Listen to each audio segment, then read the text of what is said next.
China and Japan had black kings and dark-skinned women queens. Before they bleached the bloodline of the Meiji dynasty, you had the Kuru, the black kings. Yeah, look it up. Kuru means black, means king. Same word they use now for the black paint, it used to mean us.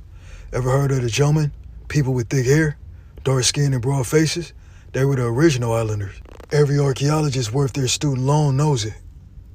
The bones don't lie, but the university paychecks do. Check the Toko University digs.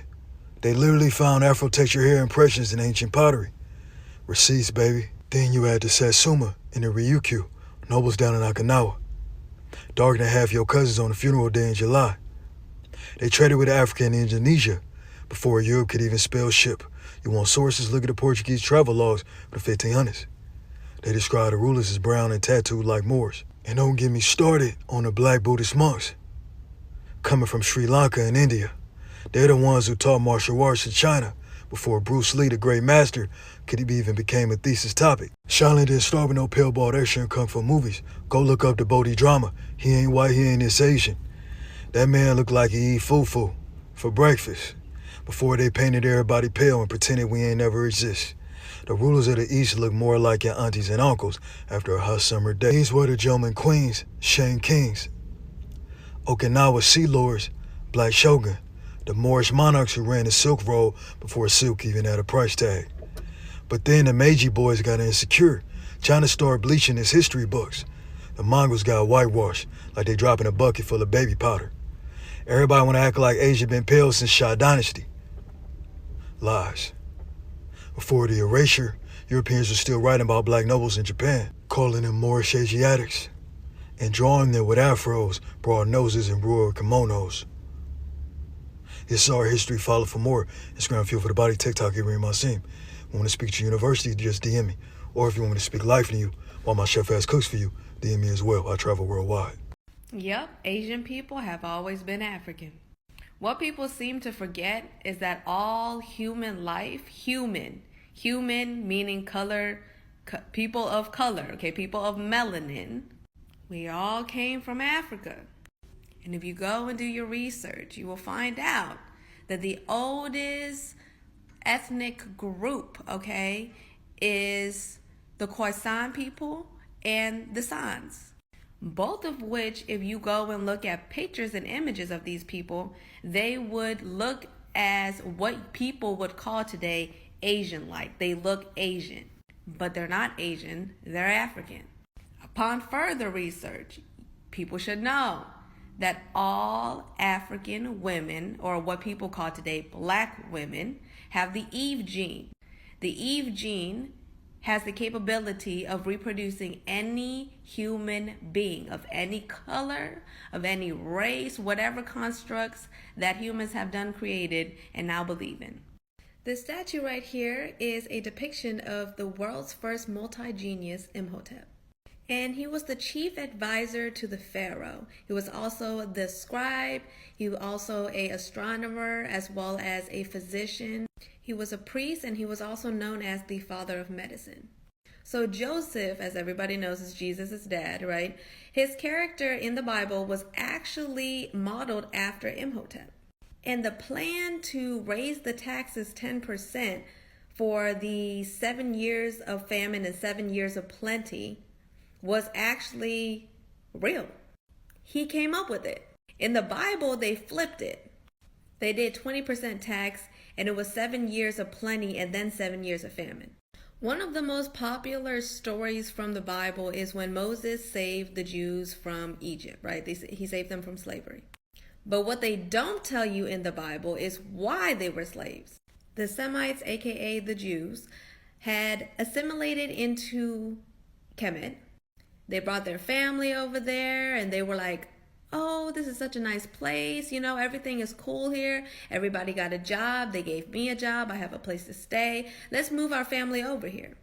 And that's what they did. They moved their people over to, Kemet, and then they tried to rebel against the government. And they actually won due to the technology that they had at that time.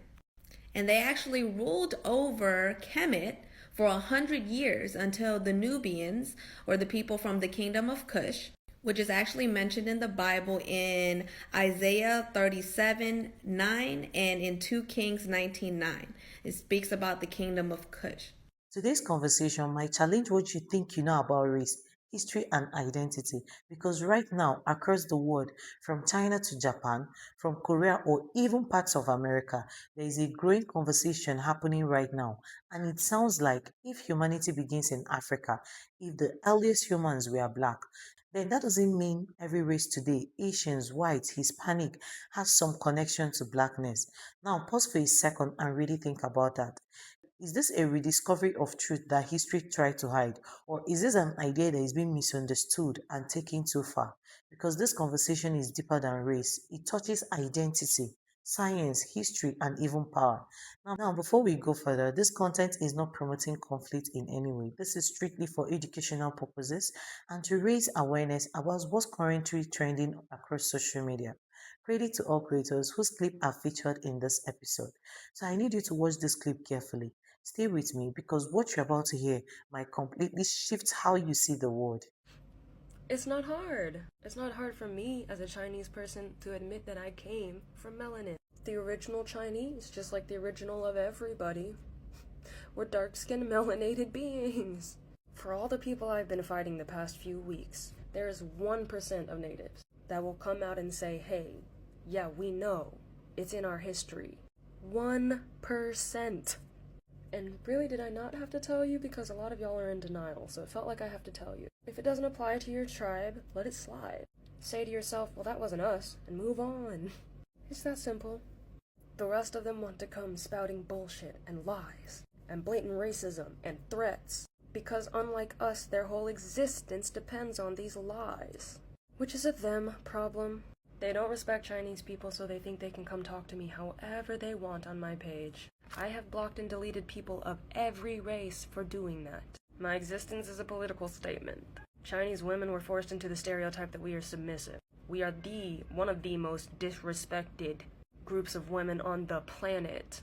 And even though it scares a lot of my fellow Asians, I am setting the example for how to command respect as an Asian woman. And for the first time ever, that has been received in a positive way. And it's because I'm standing on the right side of history.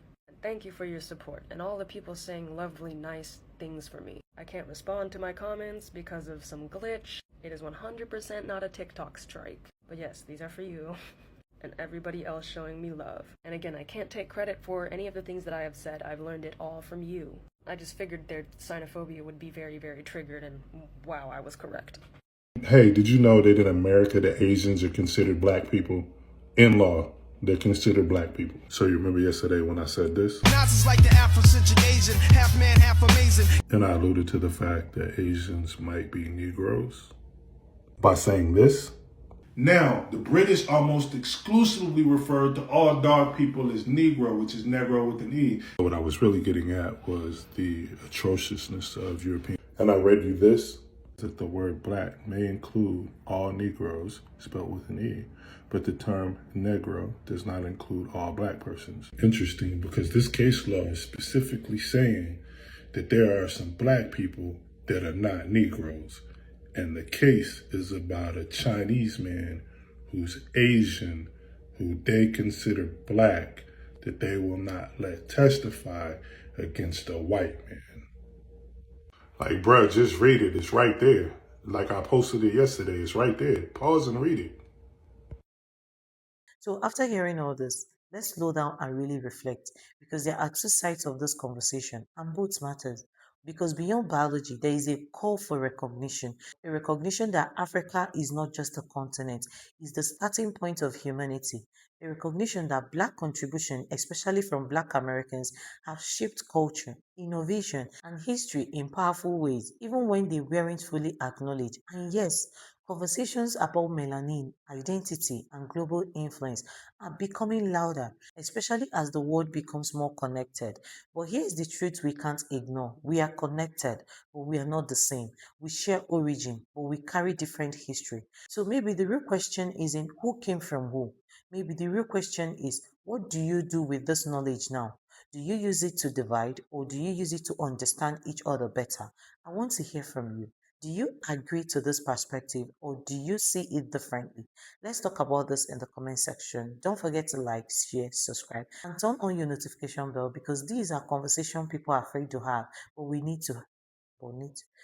And turn on your notification bell because these are conversations people are afraid to have, but we need to discuss it. See you in my next episode.